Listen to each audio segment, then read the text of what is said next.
ఒక్కసారి కొమ్మూరి గోల్డ్ కి కాల్ చేయండి. తాకట్లో ఉన్న మీ బంగారాన్ని విడిపించి మార్కెట్ ప్రైస్ కి వాళ్ళు కొనుక్కుని మిగతా డబ్బులు మీకు ఇచ్చేస్తారు. రైట్, బ్రేకింగ్ న్యూస్ వస్తున్నాం. మనం టీవీ స్క్రీన్ పై దేశవ్యాప్తంగా సంచలనం క్రియేట్ చేసిన పూణే వ్యాపారవేత్త కేతన్ అగర్వాల్ హత్య కేసులో బిగ్ ట్విస్ట్ చోటు చేసుకుంది. సియా, చేతన్ ఇద్దరికి ఉరిశిక్ష పడే అవకాశం చాలా క్లియర్గా కనిపిస్తోంది. ఇప్పటికే చనిపోయిన కేతన్ అగర్వాల్ ఫ్యామిలీని మహారాష్ట్ర సీఎం ఫడ్నవీస్ పరామర్శించారు. అతనికి కాబోయే భార్య సియా గోయల్ ఉద్దేశపూర్వకంగానే హత్య చేసినట్లు తొలుత ఆరోపణలు రాగా తాజాగా కొత్త కోణం వెలుగులోకి వచ్చింది. ఆమె ప్రియుడు చేతన్ చౌదరి హత్య చేసేలా సియాను బలవంతం చేసినట్లు పోలీసులు అనుమానిస్తున్నారు. కేతన్ను చంపాల్సిందిగా సియా గోయల్పై అతడు చేతన్ ఒత్తిడి తెచ్చినట్లుగా అంచనా వేస్తున్నారు పోలీసులు. ప్రస్తుతం ఆ దిశగా ఎంక్వైరీ కొనసాగుతుంది. లోహగఢ్ కోర్టులో కేతన్ను హత్య చేసేలా సియాను చేతన్ ప్రేరేపించాడని పోలీస్ అధికారి చెప్తున్న పరిస్థితి. అండ్ మే నెలలో అతడిని అంతమొందించడానికి ప్రయత్నించిన విషయాన్ని కూడా బయట పెడతానని బెదిరించాడని పేర్కొన్నారు. అయితే చేతన్ సియాతో మాట్లాడిన కాల్ రికార్డ్స్, గతంలో దిగిన ఫోటోలతో కేతన్కు చూపిస్తానని ఏమైనా బెదిరించాడా అన్న అనుమానాన్ని సైతం పోలీసులు వ్యక్తం చేస్తున్నారు. సో దీనికి సంబంధించి డిజిటల్ ఆధారాలను సేకరించే పనిలో పోలీసులు పడ్డారు. పెళ్లి ఫిక్స్ అయిన వెంటనే తొలుత చేతన్ తన ప్రేయసి సియాతో పారిపోవాలని భావించాడు. కానీ అనూహ్యంగా అతడు తన ప్లాన్ను మార్చుకుని కేతన్ను హత్య కుట్ర పన్నాడు. అగర్వాల్ కుటుంబానికి ఉన్న అపారమైన సంపదపై కన్నేసి చేతన్ ఇలాంటి కుట్రకు పాల్పడ్డా అన్న కోణంలో కూడా పోలీసులు ఇప్పుడు ఎంక్వైరీ చేస్తున్నారు. మరోవైపు మే నెలలో విఫలమైన హత్యాయత్నం విషయాన్ని అడ్డు పెట్టుకుని సియా దగ్గర ఏమైనా భారీగా డబ్బు డిమాండ్ చేశాడా అన్న దానిపై కూడా ఇప్పుడు పోలీసులు ఆరా తీస్తున్నారు. మరోవైపు ఈ కేసు సంబంధించి ఇంకొక కీలక పరిణామం కూడా చోటు చేసుకుంది. ప్రముఖ లాయర్ ఉజ్వల్ నికమ్ను ప్రత్యేక పబ్లిక్ ప్రాసిక్యూటర్గా మహారాష్ట్ర ప్రభుత్వం నియమించింది. తమ బిడ్డ మరణానికి సంబంధించి తమకు న్యాయం చేయాలని కేతన్ తల్లి మహారాష్ట్ర సీఎం దేవేంద్ర ఫడ్నవీస్ను కలిసిన కొద్దిసేపటి తర్వాత ఈ నిర్ణయం వెలువడటం నిజంగా చర్చనీయాంశంగా మారింది. ఈ ఘటన చాలా దిగ్భ్రాంతికరమని కేతన్ కుటుంబ సభ్యుల అభ్యర్థన మేరకు సీనియర్ లాయర్ ఉజ్వల్ను పబ్లిక్ ప్రాసిక్యూటర్గా నియమించినట్లు ఆయన స్పష్టం చేశారు. అయితే ఉజ్వల్ 26/11 బాంబే ఉగ్రదాడుల కేసు, ఇతర సంచలనాత్మక కేసుల్లో ప్రత్యేక పబ్లిక్ ప్రాసిక్యూటర్గా పనిచేయడం విశేషం. నిజంగా ఈ యొక్క ఉజ్వల్ నికమ్ అనే లాయర్ అంటే ఏ కేసును టేకప్ చేసినా ఆ కేసులో నిందితులు పారిపోవడానికి 1% అంటే 1% కూడా స్కోప్ ఉండదు. ఆల్రెడీ వాళ్ళు నిందితులే. ఎందుకంటే ఇక్కడ చేతన్ని చాలా దారుణంగా హత్య చేశారు. సో దానికోసం చాలా ప్లాన్స్ వేశారు, చాలా స్ట్రాటజీలు పన్నారు. ఎట్టి పరిస్థితుల్లో వాడిని లేపేసి ఆ తర్వాత వీళ్ళు ఏది ఆ అమ్మాయి దగ్గర ఉన్న డబ్బు కావచ్చు, ఆ డబ్బుతో కేతన్ వెళ్ళిపోదామని అనుకున్నాడా, లేదంటే కనుక ఈ యొక్క కేతన్ దగ్గర ఉన్నటువంటి డబ్బుని ఎలాగైనా సరే ఎంత కొంత లాక్కొని ఆ తర్వాత చంపేద్దాం అనుకున్నారా? ఎందుకంటే గత 2 నెలల్లో 4 సార్లు హత్యాయత్నానికి పాల్పడ్డారు వీళ్ళిద్దరు కలిసి, సియా అండ్ చేతన్. సో మరి ఇలాంటి నేపథ్యంలో అసలు ఏం జరగబోతుంది? ఇప్పటికే సీఎం, మహారాష్ట్ర సీఎం దేవేంద్ర ఫడ్నవీస్ కూడా వాళ్ళ కేతన్ వాళ్ళ ఫ్యామిలీని పరామర్శించారు, వాళ్ళకి ధైర్యం చెప్పారు.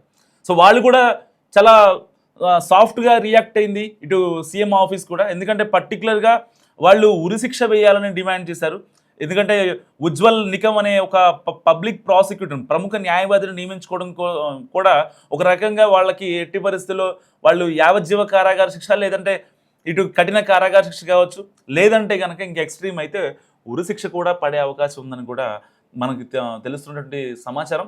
అయితే ఇటు సీఎం ఆఫీస్ని కూడా ఇటు కేతన్ అగర్వాల్ ఫ్యామిలీ ఒకటే రిక్వెస్ట్ చేశారు, కొంచెం ఫాస్ట్ ట్రాక్లో విచారణ జరిపి ఎట్టి పరిస్థితుల్లో వాళ్ళకి ఉరిశిక్ష పడాలని కూడా కేతన్ అగర్వాల్ ఫ్యామిలీ ఎవరైతే ఉంటారో వాళ్ళంతా కూడా మాట్లాడిన సిచ్యువేషన్. సో మరి ఇలాంటి నేపథ్యంలో అంటే ఇంత దారుణం చేసిన, అంటే పెళ్ళి వద్దు అనుకుంటే వద్దు అని ఆల్రెడీ వాళ్ళ అమ్మ నాన్నకి చెప్పే స్కోప్ ఉంది.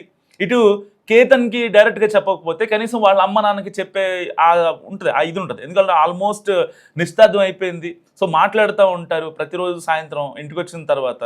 సో అంటే ఇటు కేతన్ కూడా ఒక రియాల్టర్గా ఉన్నారు, అతనికి ఒక కంపెనీ ఉంది, దానికి ఒక సీఈఓగా వర్క్ చేస్తున్నారు. అండ్ వాళ్ళ డాడీ కూడా పూణేలో పెద్ద రియాల్టర్.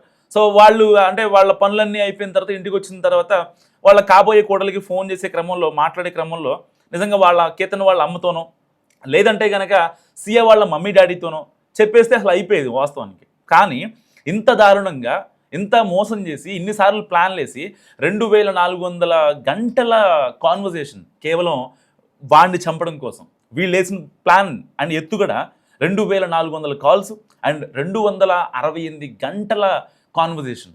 సో అసలు అంటే ఎంత దారుణంగా వీళ్ళు చేశారో అర్థమవుతుంది. సో ఇప్పటికే పోలీసులు వీళ్ళిద్దరికి మధ్య జరిగిన CDRని తెప్పించారు, కాన్వర్జేషన్ కావచ్చు అండ్ ఇటు నార్మల్ టెక్స్ట్ కావచ్చు, వాట్సాప్కి సంబంధించినటువంటి కాన్వర్జేషన్ కూడా రిట్రైవ్ చేసే పనిలో పడ్డారు ఆ యొక్క పోలీసులు. సో ఇలాంటి నేపథ్యంలో వాళ్ళకి ఎట్టి పరిస్థితుల్లో ఉరిశిక్ష పడాలని చాలామంది సోషల్ మీడియా వేదిక కూడా మాట్లాడుతున్న పరిస్థితి. నిజంగా అంటే జస్టిస్ ఫర్ కేతన్ అనే #, కూడా ట్విట్టర్లో ట్రెండ్ అవుతున్న నేపథ్యం. దీనిపైన ఇప్పటికే చాలామంది సెలబ్రిటీలు మాట్లాడుతున్నారు. కంగనా రనౌత్ కూడా మాట్లాడింది. ఇలాంటి వాళ్ళని అంటే పెళ్ళి చేసుకోబోయే టైంలో ఇలాంటి విచారకర వార్తలు వినడం నిజంగా బాధాకరంగా ఉంది. సో అంటే పెళ్ళి వద్దు అని చెప్తే ఒక మాటలో అయిపోయేది, కానీ అనవసరంగా ఆ అబ్బాయిని హత్య చేయాల్సిన అవసరం ఏంటని చెప్పి చాలామంది సెలబ్రిటీలు మాట్లాడుతున్నారు. అంటే ఇది ఒక నాట్ ఓన్లీ రియల్టర్ కేసు, ఒక పెళ్ళి చేసుకోవాలి, ఒక అమ్మాయితో 7 అడుగులు వెయ్యాలి, ఆ అమ్మాయితో లైఫ్ లాంగ్ హ్యాపీగా ఉండాలి అని కోరుకునే ప్రతి ఒక్క బ్యాచులర్ బాధ ఇది. అంటే ఒక్క రియాల్టర్ కాబట్టి లేకపోతే వాళ్ళకి డబ్బులు ఉన్నాయి కాబట్టి ఎట్టి పరిస్థితుల్లో వాళ్ళకి సీఎంలతో పిఎంలతో వాళ్ళకి ఆ కాంటాక్ట్స్ ఉంటాయి, పోలీస్ ఆఫీషియల్తో ఇంకా పెద్ద పెద్ద లాయర్లతో సంబంధాలు ఉంటాయి, డబ్బు ఉంది వాదిస్తారు, లేకపోతే వాళ్ళ ఉరిశిక్ష పడేస్తారు అనేది కాదు. అంటే చాలా కేసులు ఇండియాలో ఒక 20-30 ఏళ్ళు తాత్సారం జరిగిన కేసులు ఉన్నాయి, లేదంటే ఒక 1-2 ఇయర్స్లో జరిగిన కేసులు ఉన్నాయి. ఎప్పుడో 1995లో ఒక యాక్టర్ చనిపోతే, ఒక హీరోయిన్ చనిపోతే రీసెంట్గా ఒక 1 ఇయర్ బ్యాక్ వచ్చింది ఆ స్టేట్మెంట్, అయితే ఫైనల్ జడ్జిమెంట్. ఆ నిందితుడికి యావజ్జీవ కఠిన కారాగార శిక్ష విధిస్తూ, అంటే దాదాపుగా ఆల్మోస్ట్ అవి ఒక 4 ఇవి ఒక 25 అంటే 29-30 ఏళ్ళ వెయిటింగ్, సుదీర్ఘ విచారణ తర్వాత 30 ఏళ్ళ తర్వాత కోర్టు జడ్జిమెంట్ ఇచ్చింది. సో ఇలాంటి నేపథ్యంలో ఇక్కడ అంత పెద్ద ఎత్తున తాత్సారం జరగకూడదు, అసలు పొరపాటును కూడా లేట్ అవ్వకూడదు అనేది ఇక్కడ కేతన్ వాళ్ళ అమ్మ నాన్న చెప్తున్నటువంటి ఒక రిక్వెస్ట్ అని చెప్పాలి.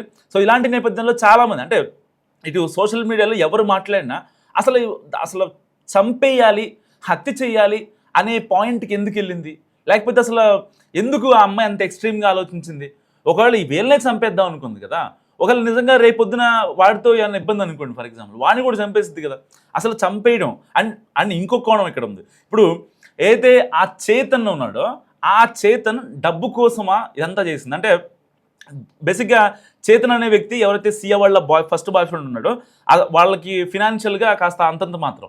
సో తాను ఈ అమ్మాయిని సియాని పెళ్లి చేసుకుంటే అంటే పెళ్లి చేసుకోవడం మీన్స్ ఇంట్లో వాళ్ళకి చెప్పకుండా లేచిపోయి వెళ్ళిపోతే ఆ అమ్మాయి దగ్గర ఉన్న ఆస్తి మొత్తం తనకే వస్తుంది. ఎందుకంటే సియా ఒక్కటే అమ్మాయి, వాళ్ళకి దాదాపుగా ఒక 4-5 కోట్ల వరకు ఆస్తి ఉంటుంది సియా వాళ్ళకి. కానీ ఈ రియాల్టర్ కేతన్ వాళ్ళకి దాదాపు 100 కోట్ల ఆస్తులు.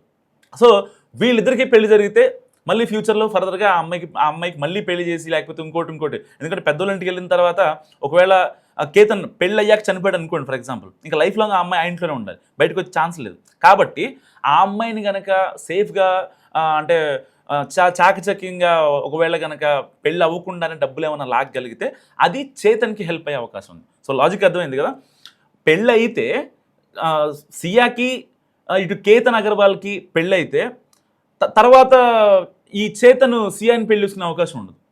ఒకవేళ కనుక పెళ్ళి అవ్వకుండా ఎంతో కొంత డబ్బులు లాగగలిగితే అప్పుడు ఈ అవకాశం ఉంటుంది, ఏది చేతన్కి డబ్బులు వచ్చే అవకాశం ఉంటుంది. మరి ఆ డబ్బులు తీసుకునే కోణంలో మాట్లాడేట ఆ యొక్క వాళ్ళ కాల్ రికార్డింగ్స్ మొత్తం పిన్ టు పిన్ అనలైజ్ చేస్తున్నారు పోలీసులు. ఇటు మహారాష్ట్ర సీఎం ఆఫీస్ కూడా చాలా సీరియస్గా తీసుకుంది. ఇటు సోషల్ మీడియా వేదికగా చాలామంది సెలబ్రిటీలు, సోషల్ యాక్టివిస్టులు వీళ్ళందరూ ఎట్టి పరిస్థితుల్లో వాళ్ళకి ఉరిశిక్ష వేయాలి అని చెప్పి మాట్లాడుతున్నారు. సో మీరేమనుకుంటున్నారు, మరి సియాకి ఉరిశిక్ష వేయడం కరెక్టా కాదా? మస్తుగా కామెంట్ చేయండి.